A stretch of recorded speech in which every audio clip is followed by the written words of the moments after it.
Hello friends, welcome back to my channel हफ्शास bright classes. आज का हमारा जो टॉपिक डिस्कशन है वो इकोनॉमिक्स के ऊपर होगा।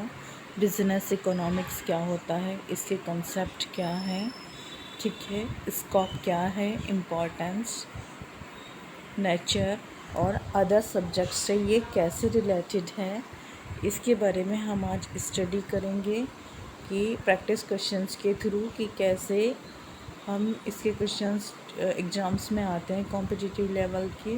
पढ़ा हुआ तो इकोनॉमिक्स आप सभी का ऑलरेडी है ही, लेकिन उसे क्वेश्चंस की फॉर्म में कैसे करना है, कैसे क्वेश्चंस की लैंग्वेज को समझना है।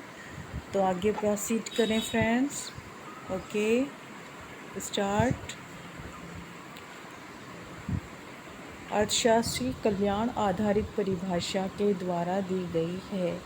Welfare oriented definition of economics has been given by a Marshall, Adam Smith, Robbins, S C. Pigou. तो मार्शल जो थे, उन्होंने मार्शल जी ने सबसे पहले इकोनॉमिक्स के बारे में इंट्रोड्यूस कराया था। अर्थशास्त्र की कल्याण आधारित परिभाषा ए मार्शल द्वारा दी गई है। मार्शल में धन के स्थान पर मनुष्य के कल्याण पर अधिक बल दिया है। इसके अनुसार अर्थशास्त्र मानव जीवन के सामान्य व्यवसाय का अध्ययन है। इसमें व्यक्तिगत तथा सामाजिक क्रियाओं के उस भाग की जांच की जाती है जो भौतिक सुख के लिए साधन की प्राप्तियों उपभोग घनिष्ठ संबंध रखते हैं।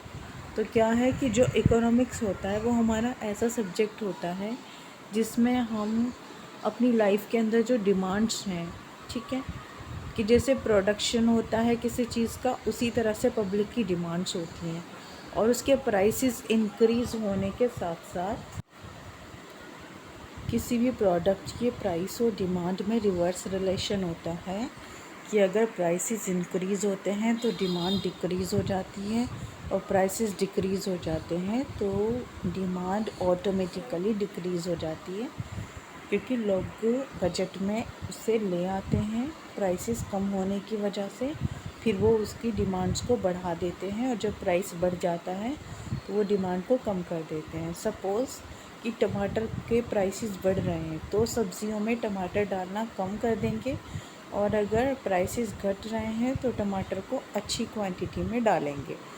वैसे ही सेम ऑनियन के बारे में होता है। ऑनियन के प्राइसेस बढ़ जाते हैं तो ऑनियन का यूज़ कम हो जाता है, कंजम्पशन कम हो जाता है। ऑनियन के प्राइसेस घट जाते हैं तो ऑनियन का कंजम्पशन बढ़ जाता है। तो नेक्स्ट क्वेश्चन पढ़ें। The definition of wantlessness in economics was given by. अर्थशास्त्र में आवश्यकता विहीनता की परिभाषा किसके द्वारा दी गई थी? अर्थशास्त्र में आवश्यकता विहीनता की परिभाषा किसने दी है? Marshall, J K. Mehta, S C. Pigou, P. Samuelson. अर्थशास्त्र में आवश्यक विहीनता की परिभाषा जे.के. मेहता द्वारा दी गई है। मेहता ने अर्थशास्त्र को परिभाषित किया एक विज्ञान के रूप में जो मानव व्यवहार का अध्ययन करता है।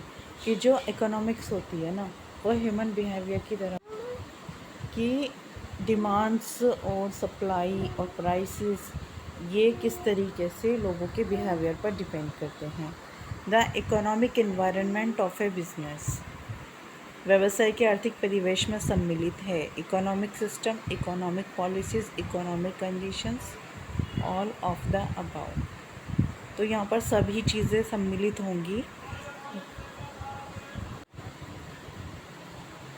व्यावसायिक वातावरण की व्यापकता को दृष्टिगत रखते हुए आर्थिक, भौगोलिक, राजनीतिक, शासकीय, सामाजिक, वैज्ञानिक, प्रौद्योगिकी, वैधानिक व न्यायिक आदि घटकों में वर्गीकृत किया जा सकता है। इन प्रमुख घटकों का विवरण निम्न प्रकार है। जैसे कि आर्थिक घटक या परिवेश, ये देश के आर्थिक घटनाओं से संबंधित होते हैं। इसके अंदर क्या क्या इंक्लूड होता है? आर्थिक नीतियाँ, इकोनॉमिक पॉलिसीज़, मांग एवं पूर्ति, डिमांड एंड सप्लाई, पूंजी एवं विनियोग, कैपिटल एंड इन्वेस्टमेंट, औद्योगिक प्रवृत्तियाँ, इंडस्ट्रियल,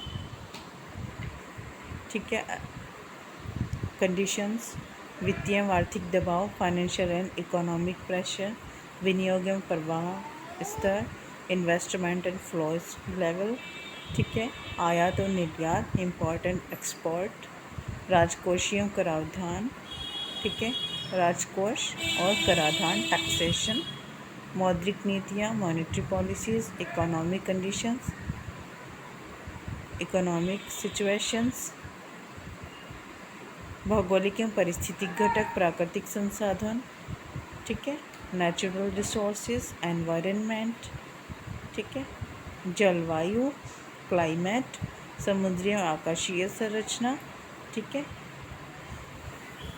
स्ट्रक्चर हो जाएगा आपका सी एंड स्काई, आकाशीय, राजनैतिक एवं शासकीय घटक, वैधानिक एवं न्यायिक घटक, विज्ञान एवं प्रौद्योगिकी घटक, सामाजिक एवं सांस्कृतिक घटक। उम्मीद है कि आपको ये टॉपिक्स अच्छी तरह माइंड में आ गए होंगे कि क्या क्या इंक्लूड होता है और कैसे, ठीक है। नेक्स्ट क्वेश्चन है, व्यापक अर्थशास्त्र की विषय वस्तु में सम्मिलित हैं national income, international trade, trade cycle, all of the above. व्यापक अर्थशास्त्र मैक्रो इकोनॉमिक्स में ये नेशनल इनकम भी आ जाएगा, इंटरनेशनल ट्रेड भी आ जाएगा और ट्रेड साइकिल भी आ जाएगा, तो ये तीनों ऑल ऑफ द अबाव।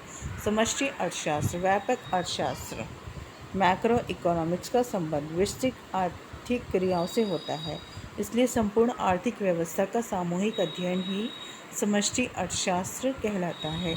समष्टि या व्यापक अर्थशास्त्र में समस्त आर्थिक क्रियाओं का संपूर्ण रूप से अध्ययन किया जाता है। राष्ट्रीय आय, उत्पादन, रोजगार, बेरोजगारी, व्यापार चक्र, सामान्य कीमत स्तर, मुद्रा संकुचन आर्थिक है, जिनका विश्लेषण इसके अंतर्गत किया जाता है। रोजगार के प्रतिष्ठित सिद्धांत के अनुसार पूर्ण रोजगार से विचलन की स्थिति होती है। स्थायी प्रकृति की, पूरी तरह से अस्थायी काल्पनिक स्थिति की। रोजगार प्रतिष्ठित सिद्धांत के अनुसार according to classical theory of employment, deviations from the state of full employment are of permanent nature, purely temporary, imaginary situation, normal situation। तो purely temporary। रोजगार के प्रतिष्ठित सिद्धांत के अनुसार पूर्ण रोजगार में विचलन की स्थिति पूरी तरह से अस्थायी, कि जो डेविएशंस होते हैं ना वो अस्थायी होते हैं, कभी बढ़ता है कभी घटता है।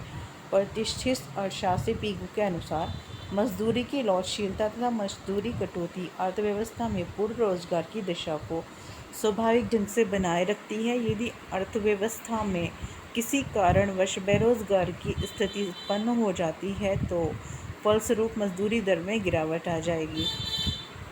मजदूरी दर में गिरावट के परिणाम स्वरूप उत्पादक अधिक श्रमिकों को रोजगार देंगे, ठीक है। जब मजदूरी वेजेस कम हो जाएंगी तो ज़्यादा लेबर रखी जा सकेगी और बेरोजगारी अपने आप ही समाप्त हो जाएगी और पुनः पूर्ण रोजगार व्याप्त हो जाएगा।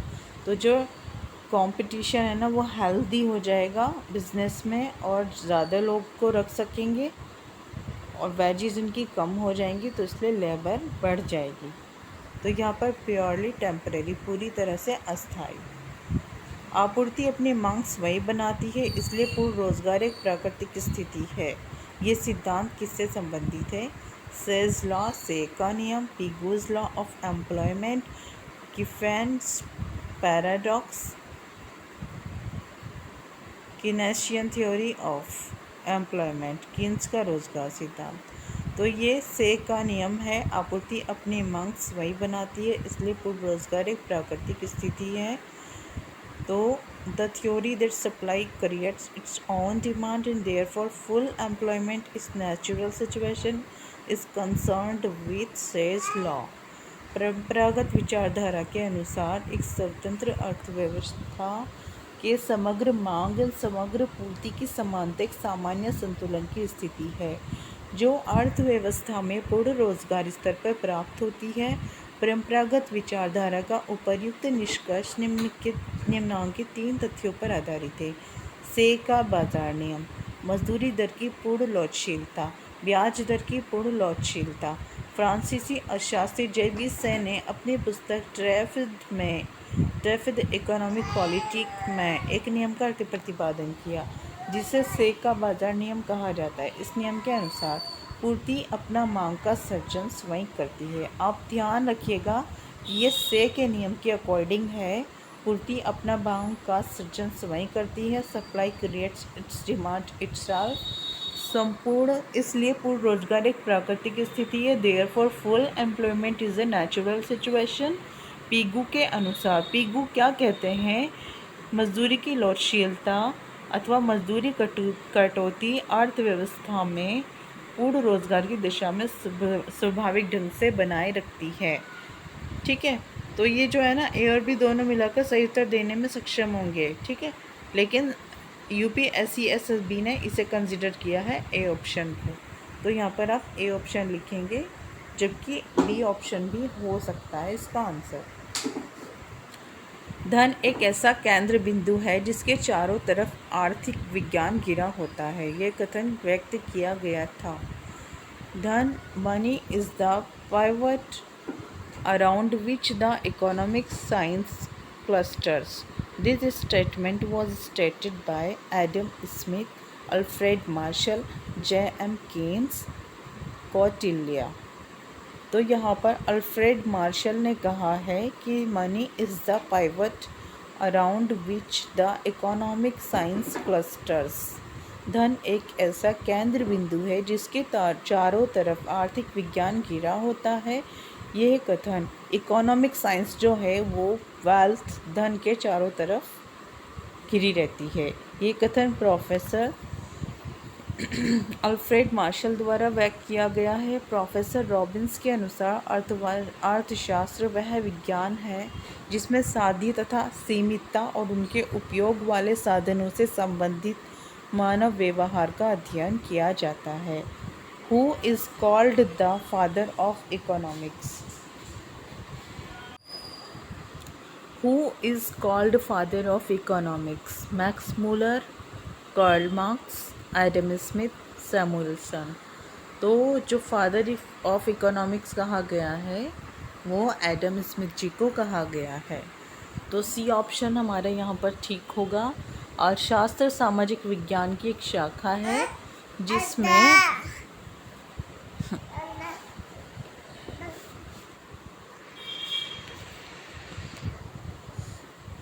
जिससे हम उत्पादन, उपभोग, विनिमय और वितरण के बारे में अध्ययन करते हैं। प्रोफेसर एडम स्मिथ महोदय को आधुनिक अर्थशास्त्र का जनक माना जाता है। आधुनिक अर्थशास्त्र की अवधारणा को बैंकिंग, राजस्व, अंतर्राष्ट्रीय व्यापार आदि को भी शामिल किया जाता है। अर्थशास्त्र की दो शाखाएं होती हैं, micro economics and macro economics. अर्थशास्त्र को सीमित साध्य सहित साधनों जिनके वैकल्पिक उपयोग होते हैं के विज्ञान के रूप में परिभाषित किया है। Economics has been defined as a science of unlimited ends having scarce means having alternate uses। ठीक है, सीमित साधनों जिनके वैकल्पिक उपयोग होते हैं, कुछ लिमिटेड रिसोर्सेज होते हैं लेकिन उनके ऑप्शनल यूज़ होते हैं, विज्ञान के रूप में परिभाषित किसने किया है? तो यहाँ पर रॉबिन्सन जी ने परिभाषित किया है। Adam Smith, Alfred Marshall, LC Robinson. तो लेकिन इसका जो आंसर है वो हमारा रॉबिन्सन है। प्रसिद्ध अर्थशास्त्री एवं सीमित साधन संबंधी विचारधारा के समर्थक प्रोफेसर रॉबिन्सन ने अर्थशास्त्र को असीमित साध्य सहित सीमित साधनों जिनके वैकल्पिक उपयोग, ठीक है, होते हैं के विज्ञान के रूप से परिभाषित किया है। रॉबिन्सन की परिभाषा अधिक वैज्ञानिक है क्योंकि यह आर्थिक समस्या अर्थात चुनाव करने के पहलू की बात करते हैं। ठीक है, सिलेक्शन की बात करते हैं कि बेस्ट सिलेक्शन, कि हमारे पास असीमित साध्य हैं, सीमित साधन हैं। तो इसमें यह है कि रिसोर्सेज हमारे पास कम हैं लेकिन फिर भी उसमें बेस्ट ऑप्शन क्या होता है उसकी बात करते हैं। अर्थशास्त्र में सामान्य से विशेष के लिए तर्क देना कहा जाता है। Reasoning from the general to particular is in economic is called निगमनात्मक पद्धति, deductive method, inductive method, experimental method, none of the above. तो यहाँ पर अर्थशास्त्र में सामान्य से विशेष के लिए तर्क देना, general to specific, general to जो स्पेसिफिक होता है वो क्या होता है, डिडक्टिव मेथड। निगमनात्मक पद्धति में पूर्व निर्णित सिद्धांत या सामान्य तत्व से तर्क रीति द्वारा अज्ञात विशेष सत्य को प्रमाणित किया जाता है। मतलब जनरल टू स्पेसिफिक के लिए डिडक्टिव मेथड का यूज़ करते हैं। अर्थशास्त्र की वह शाखा जो जोर देती है क्या होना चाहिए कहलाती है micro economics, macro economics, normative economics, positive economics. आदर्श क्या होता है, व्हाट शुड बी क्या होना चाहिए, वह शाखा। ठीक है, तो ये नॉर्मेटिव इकोनॉमिक्स की बात करती है, क्योंकि क्या होना चाहिए में हमारी सेंस आती है शुड बी, मतलब जो बेटर है, बेस्ट है, वो क्या होना चाहिए। यदि उत्पादन शून्य है तब अल्पकाल में स्थिर लागत होती है, पॉजिटिव, नेगेटिव, ज़ीरो। तो यहाँ पर यदि उत्पादन शून्य है, प्रोडक्शन इज ज़ीरो, तो short term will be fixed cost क्या होगी शॉर्ट टर्म में, क्योंकि प्रोडक्शन ज़ीरो है तो यहाँ पर ज़ीरो होगी। ठीक है, शून्य इसका पॉजिटिव होगी, sorry, production is zero, then fixed cost for कि प्रोडक्शन ज़ीरो है तो फिक्स्ड कॉस्ट जो है वो पॉजिटिव में आएगी, क्योंकि अभी हमने कुछ भी उसमें से लेस नहीं किया है। यदि अल्पकाल में यदि उत्पादन शून्य होता है तो ऐसी अवस्था में स्थिर लागत धनात्मक होती है। स्थिर लागत वह होती है जो उत्पादन शून्य होने पर भी समान होती है, कि जो नॉर्मल होती है, प्रोडक्शन ज़ीरो होने पर भी उत्पादन उच्चतम स्तर पर हो भी तो भी समान होती है, हाई लेवल पर हो तब भी समान होती है।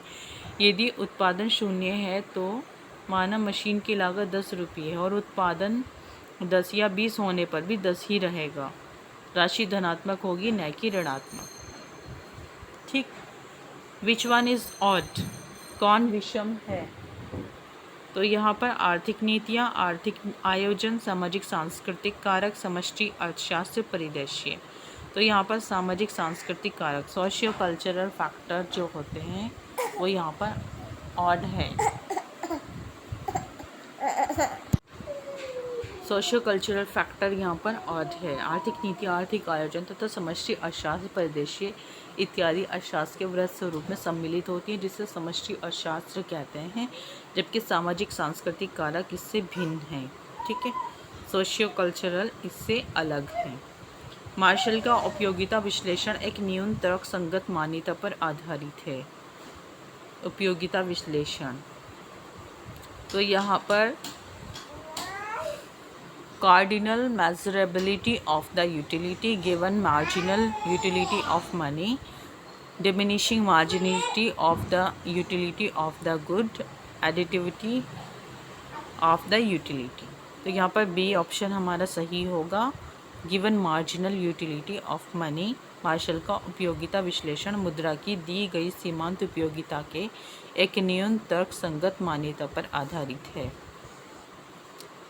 Business economics is a subject which, व्यावसायिक अर्थशास्त्र को उस विषय के रूप में परिभाषित किया जाता है जो आर्थिक संबंधों का अध्ययन करता है, studies economic relationship, studies economic activities at the aggregate level, deals with the tools of economics used for decision making in business, studies optimum allocation of limited resources. C option यहाँ पर सही होगा, deals with the tools of economic use for decision making in business, उस विषय के रूप में परिभाषित किया जाता है। ठीक है, यहाँ पर क्या है कि बिजनेस में जो हमें डिसीजंस हैं वो इकोनॉमिक्स हमें हेल्प करता है लेने में।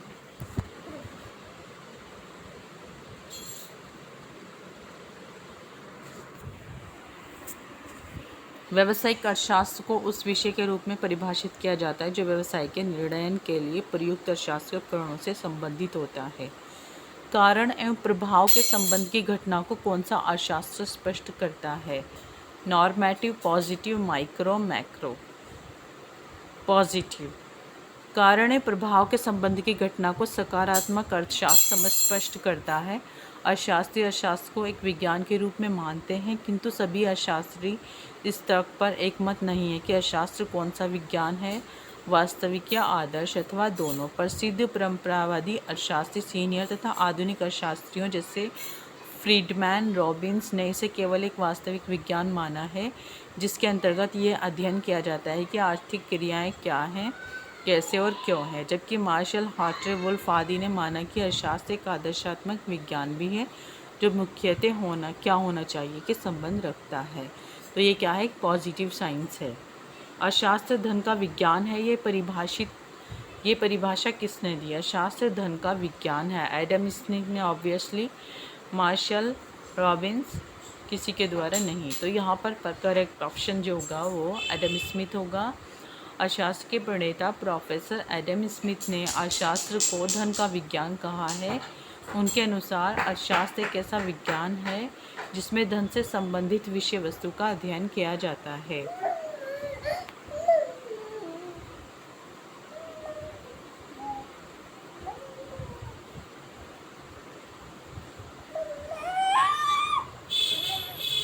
तो फ्रेंड्स, ये हमारे बेटे हैं जो डिस्टरबेंस क्रिएट कर रहे हैं यहाँ पर। डिस्टरबेंस हो रही होगी आप लोगों को क्वेश्चंस को सुनने में। इस्माइल, आप ऐसे क्यों कर रहे हो बेटा? गुड डे, देखूं गुड डे को, ऐसे क्यों कर रहे हो आप? इस्माइल, मम्मा को प्यार करते हो? प्यार करते हो मम्मा को? देखूं मैं बेटा कहाँ जा रहा है?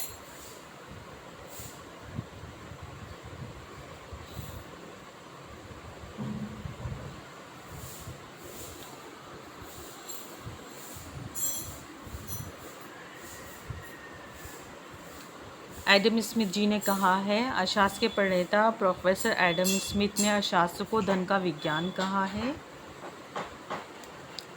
ठीक है, इनके अनुसार अर्थशास्त्र एक ऐसा विज्ञान है जिसमें धन से संबंधित विषय वस्तु का अध्ययन किया जाता है। इकोनॉमिक्स के अंदर हम जो मॉनेटरी फॉर्म में चीज़ें होती हैं उनको स्टडी करते हैं कि पैसा क्या है, उसको कितना खर्च किया जाना चाहिए, कितना बचाया जाना चाहिए और कैसे हमें डिसीजंस को लेना चाहिए।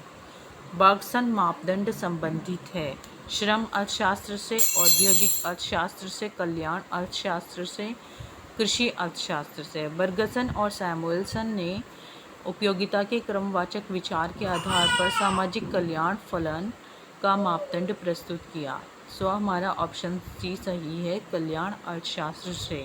बर्गसन मापदंड आपको ध्यान रखना है, ये कल्याण अर्थशास्त्र से रिलेटेड है। केंद्रीय आर्थिक समस्याओं की जननी है असीमित आवश्यकताएं, साधनों का वैकल्पिक उपयोग, दुर्लभता, इनमें से कोई नहीं। तो यहाँ पर साधनों का वैकल्पिक उपयोग केंद्रीय आर्थिक समस्याओं की जननी है। ऑप्शनल जो हमारे साधन होते हैं उनका यूज़।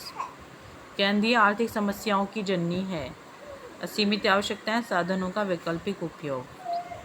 ठीक है, किसका विचार है अर्थशास्त्र सिरों के बीच तटस्थ है? Adam Smith, Robbins, Marshall, Pigou. Robbins कहते हैं अर्थशास्त्र सिरों के बीच तटस्थ होता है। ये कथन प्रोफेसर रॉबिन्स महोदय का है। रॉबिन्स महोदय ने अर्थशास्त्र की परिभाषा दी है, अर्थशास्त्र वह विज्ञान है जो साध्यों तथा वैकल्पिक उपयोग वाले सीमित साधनों के रूप में मानव व्यवहार का अध्ययन करता है। व्यावसायिक अर्थशास्त्र का मूलभूत सिद्धांत है अवसर लागत, समय संदर्भ, समसीमान, उपरोक्त सभी।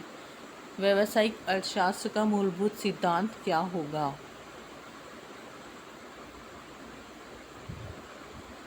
सभी चीज़ों को इंक्लूड किया जाएगा यहाँ पर। व्यावसायिक अर्थशास्त्र के मूलभूत सिद्धांतों के अंतर्गत अवसर लागत, समय संदर्भ, समसीमान को सम्मिलित किया जाता है। इन्हीं आधारभूत सिद्धांतों के आधार पर ही अर्थशास्त्र के संबंध में विस्तृत व्याख्या की जाती है।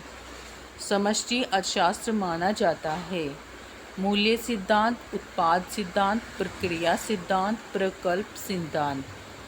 तो यहाँ पर मूल्य सिद्धांत, व्यष्टि अर्थशास्त्र, मैक्रो इकोनॉमिक्स जो होता है वो वैल्यूज़ पर, मूल्य के ऊपर आधारित होता है। व्यष्टि अर्थशास्त्र को मुख्यतः मूल्य सिद्धांत के रूप में जाना जाता है। एक व्यक्ति या एक फर्म के संबंध में मूल्य का निर्धारण व्यष्टि अर्थशास्त्र की विषय वस्तु के अंतर्गत आता है। व्यष्टि अर्थशास्त्र के अंतर्गत विभिन्न इकाइयों से जैसे फर्म, उद्योग, व्यक्ति से संबंधित समस्याएं जैसे वस्तु के मूल्य निर्धारण की समस्या, फर्म में विवेकीकरण की समस्या, फर्म में मजदूरी निर्धारण की समस्या आदि का विश्लेषण किया जाता है। Seller market is that in which, विक्रेताओं का बाजार वह है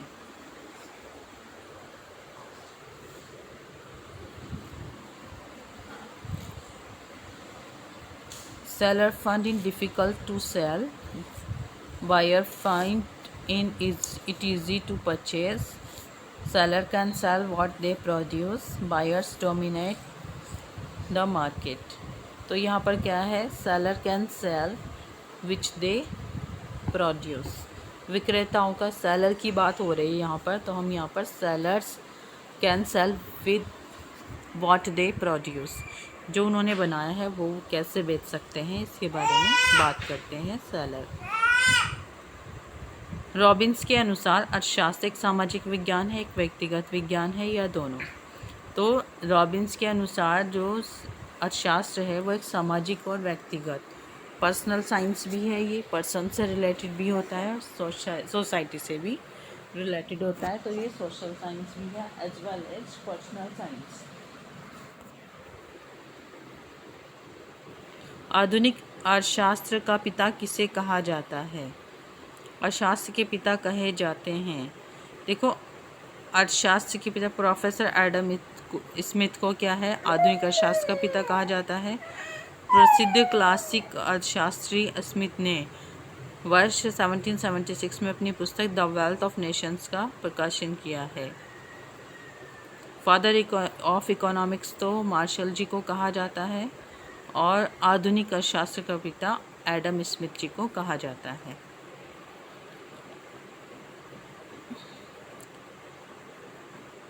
निम्नलिखित में से किस जोड़ का मेल नहीं है? एडम स्मिथ, राष्ट्रों का धन, कैनन, उत्पादन व वितरण का सिद्धांत, यहाँ पर कैनन का मैच नहीं है। मार्शल, अर्थशास्त्र का सिद्धांत, रॉबिन्स, राजनीतिक व्यवस्था, अर्थव्यवस्था, तो यहाँ पर बी कैनन जी का मैच नहीं है। विक्रेताओं का बाजार वह है जहाँ विक्रेताओं को विक्रय करने में कठिनाई होती है, विक्रेताओं को क्रय करने में सुविधा होती है, विक्रेता वे बेच सकते हैं जो वे उत्पादित करते हैं। ये क्वेश्चन हम ऑलरेडी कर चुके हैं ऊपर, ठीक है। निम्नलिखित कथनों में से कौन सा कथन रॉबिन्स की परिभाषा के सार को बताता है? अर्थशास्त्र राष्ट्रों के धन के स्वरूप तथा कारणों की खोज से संबंधित है। अर्थशास्त्र मानव जीवन के सामान्य व्यवसाय का अध्ययन है। अर्थशास्त्र सीमितता का विज्ञान है। अर्थशास्त्र दुर्लभ साधनों के आवंटन का तथा रोजगार, आय और आर्थिक विकास के निर्धारक तत्वों का अध्ययन है। तो यहाँ पर हमारा डी ऑप्शन सही है। रॉबिन्स की परिभाषा के सार को बताता है।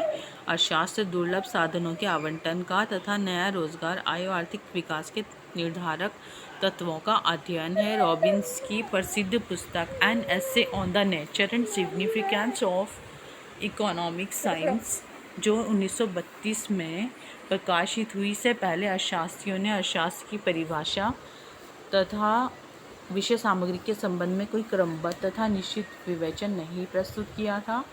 इसमें रॉबिन्स ने अर्थशास्त्र की निम्नलिखित परिभाषा दी। अर्थशास्त्र वह विज्ञान है जो साध्यों तथा वैकल्पिक उपयोग वाले सीमित साधनों के संबंध में के रूप में मानव व्यवहार का अध्ययन करता है। इसके शब्दों में अर्थशास्त्र दुर्लभ साधनों के आवंटन का तथा रोजगार, आय और आर्थिक विकास के निर्धारक तत्वों का अध्ययन है।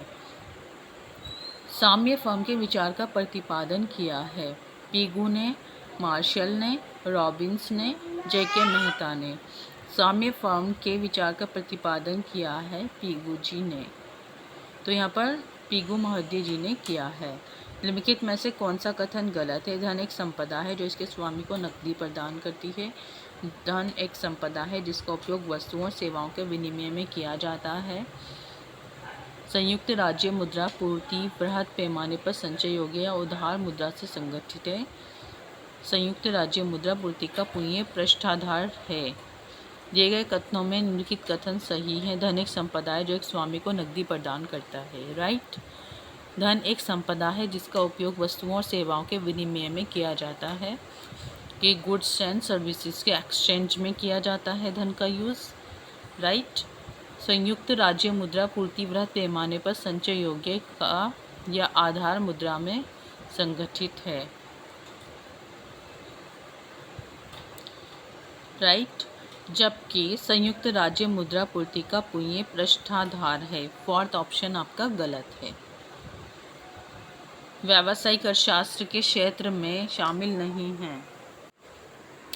व्यावसायिक अर्थशास्त्र के क्षेत्र में शामिल नहीं है मांग पूर्वानुमान, मूल्य निर्धारण निर्णय, विनियोग प्रबंधन निर्णय, लाभांश निर्णय। व्यावसायिक अर्थशास्त्र का क्षेत्र इतना विस्तृत है कि इनमें प्रबंध तथा फर्म तक के सभी क्षेत्र व समस्याएं शामिल हो जाती हैं। इनमें मांग तो लाभांश निर्णय क्या है, शामिल नहीं है इसमें।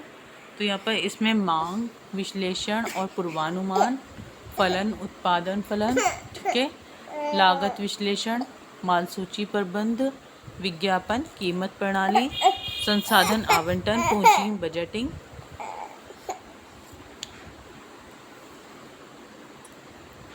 लाभ मूल्य निर्धारण निर्णय, विनियोग प्रबंध निर्णय आदि शामिल हैं। हाल ही के वर्षों में व्यावसायिक अर्थशास्त्र में प्रचालन, अनुसंधान, सांख्यिकी, गणित तथा निर्णय निर्माण को भी लाभान्वित किया गया है। निम्नलिखित में से किसे व्यावसायिक अर्थशास्त्री कहा जाता है? कंपनी सचिव को, संपर्क अधिकारी को, आर्थिक सलाहकार को, लेखा नियंत्रक को। तो जो आर्थिक सलाहकार होते हैं वो व्यावसायिक अर्थशास्त्री होते हैं। आर्थिक सलाहकार को व्यावसायिक अर्थशास्त्री कहते हैं। सामान्यतः एक ऐसा व्यक्ति जो व्यावसायिक एवं वित्तीय संस्थाओं के संदर्भ में उपलब्ध विभिन्न प्रकार की सूचनाओं का अध्ययन, वर्गीकरण एवं विश्लेषण करके व्यवसाय के भावी विकास हेतु सलाह प्रदान करता है, उसे आर्थिक सलाहकार की संज्ञा दी जाती है। चूँकि ये व्यवसाय की आर्थिक क्रियाओं का अध्ययन एवं विश्लेषण करता है, इसलिए इसे व्यावसायिक अर्थशास्त्री भी कहते हैं। Option C is correct. तटस्थता वक्र के ढाल पर किसी बिंदु को कहते हैं प्रतिस्थापन की सीमांत दर, ट्रेड ऑफ की प्रतिस्थापन दर, ट्रेड ऑफ दर, तटस्थता की सीमांत दर। तो ये प्रतिस्थापन की सीमांत दर होती है। तटस्थता वक्र किसी बिंदु पर उसका ढाल प्रतिस्थापन की सीमांत दर, ठीक है। तो यहाँ पर दोबारा व्यक्त किया जाता है। ऑप्शन ए सही है। प्रबंध क्या होना चाहिए? वास्तविक विज्ञान, आदर्श विज्ञान, कला से इनमें से सभी। तो जो बी ऑप्शन है आदर्श विज्ञान प्रबंध होना चाहिए। सामान्यतः किसी विषय वस्तु के व्यवस्थित एवं क्रमबद्ध अध्ययन को विज्ञान की श्रेणी में रखा जाता है। जब हम किसी चीज़ों को व्यवस्थित और क्रमबद्ध सीक्वेंस में और सेटल्ड वे में स्टडी करते हैं तो वो विज्ञान होता है। ऐसी विशेषता के आधार पर प्रबंध भी विज्ञान की श्रेणी में आता है।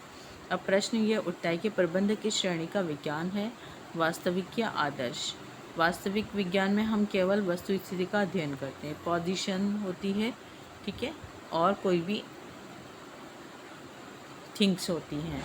ये केवल इस प्रश्न का उत्तर देता है कि वे यह क्या है। साइंस में हम चीज़ों के जो उनकी नेचर होती है उसके बारे में बात करते हैं, लेकिन ये क्या है, आदर्श विज्ञान है, नॉर्मेटिव साइंस है। आदर्श निर्धारित करता है ये क्या मतलब व्हाट शुड बी, इस चीज़ पर प्रकाश डालता है कि व्हाट ऑट टू बी, क्या होना चाहिए। स्पष्ट है कि क्या होना चाहिए संबंध आदर्श विज्ञान से ही होता है। अर्थशास्त्र वह विज्ञान है जो धन का अध्ययन करता है। ये परिभाषा किसने दी? AC पीगू ने, मार्शल ने, JB से ने, रॉबिन्स ने। JB से ने आदर्श अर्थशास्त्री की जैसे एडम स्मिथ, JB से, वॉकर, JS मिल के अनुसार अर्थशास्त्र वह शास्त्र है जिसमें धन की प्रकृति तथा धन के उत्पादन, उपभोग, विनिमय और वितरण आदि का अध्ययन किया जाता है। फ्रांसीसी अर्थशास्त्री JB से के अनुसार अर्थशास्त्र वह विज्ञान है जो धन की विवेचना करता है। ऑप्शन सी आपका सही है। अर्थशास्त्र उद्देश्यों के प्रति तटस्थ रहता है, ये कथन है। Adam Smith, Marshall, RC Davis, Harold Smiddy. B बी ऑप्शन आपका सही है। अर्थशास्त्र के उद्देश्यों की स्पष्ट करते हुए प्रसिद्ध प्रतिष्ठित और नव प्रतिष्ठित अर्थशास्त्री प्रोफेसर मार्शल ने लिखा है कि अर्थशास्त्र अपने उद्देश्य के प्रति तटस्थ रहता है। अर्थशास्त्र के अंदर जो उसके ऑब्जेक्ट होते हैं वो क्लियर होते हैं और वो उनके साथ डटा रहता है। अर्थशास्त्र अपने निर्धारित उद्देश्यों की प्राप्ति हेतु सदैव तत्पर रहता है, अवेयर रहता है। इसमें किसी प्रकार का चेंज नहीं होता। तो बी ऑप्शन आपका सही है, मार्शल जी ने ये कहा है।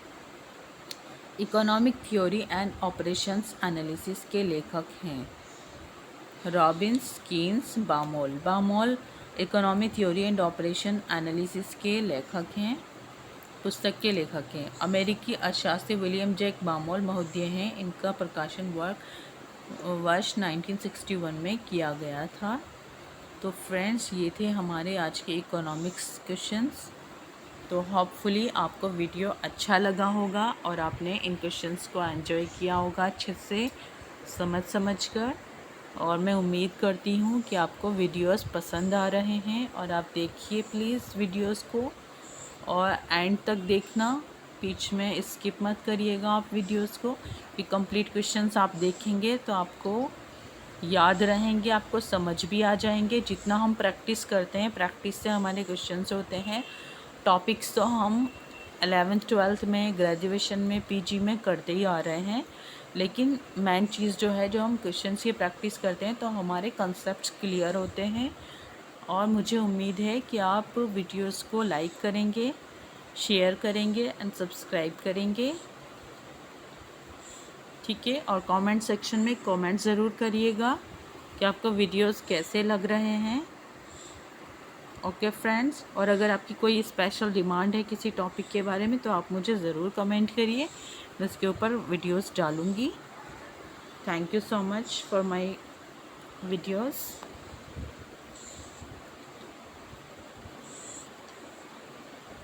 Have a nice day friends. Okay.